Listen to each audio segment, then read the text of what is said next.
Hey everyone! Today I'm going to show you a super simple way to scan a screenshot QR code on Android using an online tool. And the best part is, you don't need to install any app. Before we jump into it, please hit the like button and subscribe.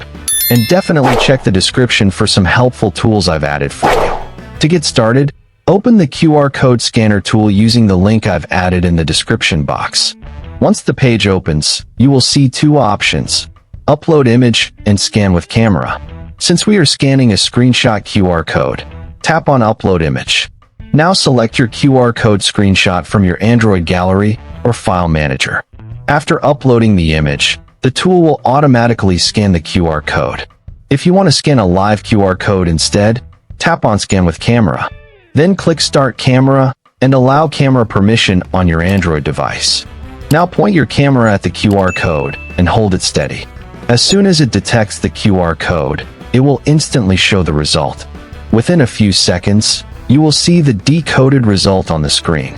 You can also tap copy text to copy all the information instantly. That's it.